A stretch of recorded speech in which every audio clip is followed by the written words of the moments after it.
Баршаларыңызға сәлем, сіздермен бірге мен Диана, менің арнама қош келдіңіздер. Менің арнама тіркеліп, лайк басып және де комментарий жазуды ұмытпаңыздар. Бүгін осындай өте дәмді әрі ерекше болып шығатын кешкі асты бірге дайындайық. Менімен бірге соңына дейін болыңыздар. Ең алдымен етімізді турап аламыз. Бұл жерде менде сиырдың еті, оны сәл жұқалап етіп турап алсаңыздар болады. Дайындайын деп жатқан тағамымыздың аты мясо по-тайски. Көп адам білетін тағам түрі деп ойлаймын. Ең алдымен осы етімізді турап аламыз. Керекті заттардың барлығы описанияда жазылған. Мен осылай ең алдымен жұқалап кесіп алып, әрқайсысын осылай ұзынша етіп турап алдым. Сіздер өздеріңіз ұнатқанша кесіп алсаңыздар болады. Бұдан да сәл үлкенірек кесіп алсаңыздар да болады. Осылай туралғанда етіміз кішкене тезірек піседі, әрі дәмді болып шығады.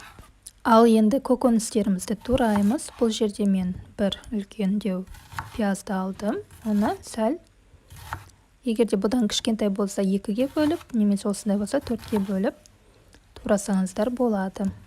Яғни әр көкөністі бірдей етіп турасаңыздар өте әдемі болып шығады. Мен пиязды осылай үлкенірек етіп турап шықтым. Және де дәміне қарай осылай сарымсақты қоссаңыздар болады. Оны да осылай сәл үлкен етіп турап шығамыз.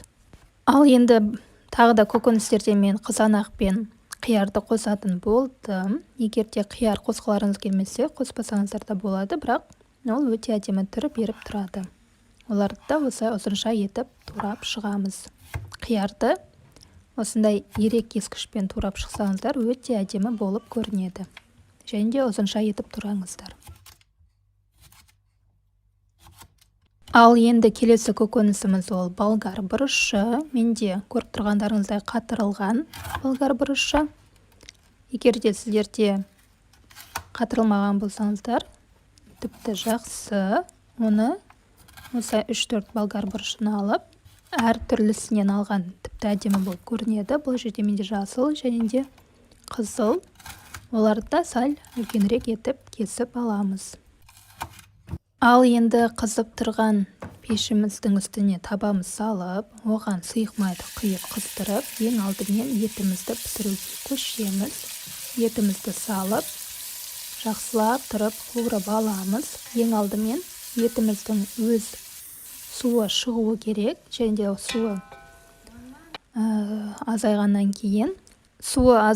кейін үстіне пиязымызды саламыз, және де тағы бір рет жақсылап тұрып қуырып аламыз. Және де сәл бір кеседе қайнаған ыстық суды салып, құйып, яғни бетін жауып, етіміз піскенше қайнатамыз.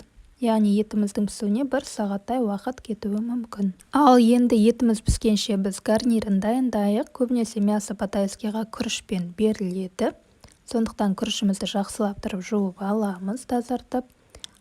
Майымызды қыздырамыз, және де күрішімізді үстіне салып, 3-5 минуттай араластырып аламыз.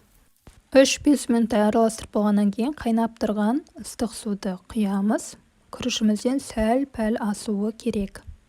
Және де осылай қатты отта 3 минуттай қайнатып алып, баяу отқа қойып, бетін жауып, 20 минуттай пісіреміз. Өте баяу отта пісіргендеріңіз жөн. Сонда біздің күрішіміз бір-біріне жабыспай, өте әдемі болып шығады. Және де дәміне қарай 1 шай қасықтай тұз қоссаңыздар болады. Ал енді етімізге көшейік. Етіміз толықтай пісті. Енді үстіне көкөністерімізді саламыз. Ең алдымен қияр мен қызанағымыз салып, 5 минуттай қуырып аламыз. Кейінгісі дәміне қарай дәмдеуіштер қосамыз. Бұл жерде менде тұз және де паприка. Ал енді болгар бұрышын қосамыз. Яғни болгар бұрышы мен сарымсақты дәл пісер кезде қосқаныңыз жөн, сонда өз дәмдерін күшті сақтайды. Осылай салып, тағы да 1 рет араластырып аламыз. Ал енді осы етіміздің үстіне 3 ас қасықтай соевый соусты қосамыз және де жақсылап тұрып араластырамыз. Соевый соус өте дәмді, иіс әрі ерекше дәм береді. Енді осылай тағамымызды әрлейміз. Мені көріп тұрғандарыңыздай күрішіміз өте әдемі болып піскен, бір-біріне жабыспаған. Енді осыны әсемдеу үшін кесемізге күрішімізді саламыз. Енді осы кесемен әрлейтін тарелкамыздың үстіне күрішімізді саламыз және де жан-жағына дайын болған етіміз бен көкөністерімізді әдемілеп тұрып салып шығамыз. Көріп тұрғандарыңыздай етіміз өте әдемі болып піскен, көкөністер де өте әдемі болып көрінеді. Сондай тәбет ашатын және де ерекше болып шығатын кешкі ас. Ал енді одан сайын әдемілік беретін ол бізде кунжут. Кунжутты осы бетіне әдемілеп тұрып сепсеңіздер болады. Және де өз қалауларыңыз бойынша кез келген көк шөпті турап әдемілеп қойсаңыздар болады. Осымен біздің кешкі асымыз дайын болды. Міндетті түрде жасап, өз отбасыларыңызды қуантыңыздар. Сіздермен бірге болған мен Диана. Келесі видеоларда кездескенше баршаларыңызға көп рахмет.